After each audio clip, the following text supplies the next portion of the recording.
Tahun 2023 ini, Kota Manado mengalami kenaikan tingkat kunjungan oleh para wisatawan maupun pengunjung hanya yang melakukan kunjungan kerja saja.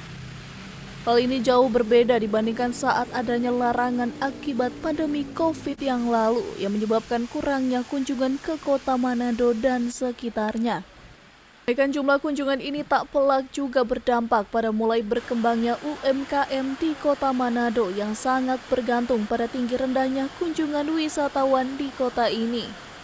Seperti terlihat pada usaha oleh-oleh khas Kota Manado Christine Klapetart di bilangan Jalan Tikala Manado ini yang kini begitu ramai dikunjungi para pembeli. Para pembeli yang sebagian besar adalah para pengunjung dari luar daerah ini mengaku selalu direkomendasikan untuk membeli oleh-oleh khas Manado di lokasi ini.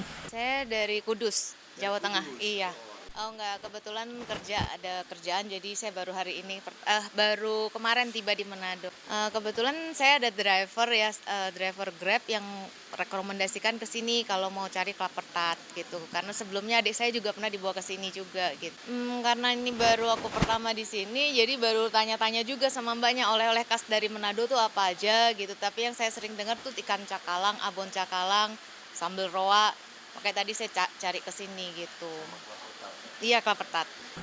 Sementara itu, Christine Sumangkut, pemilik usaha Christine Klappertaart Manado mengaku saat ini memang pembelian meningkat drastis dibanding tahun-tahun sebelumnya karena mulai bertambahnya pengunjung di Kota Manado. Ya, kalau di tempat kami, produk unggulan kami otomatis Klappertaart.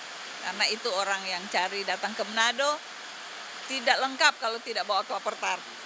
Tidak hanya memajang produk-produk miliknya sendiri saja, namun toko oleh-oleh Christine Klappertaart ini juga turut memajang lebih dari 50 produk oleh-oleh lainnya. Rizky Warnkiran melaporkan untuk Kawanua TV.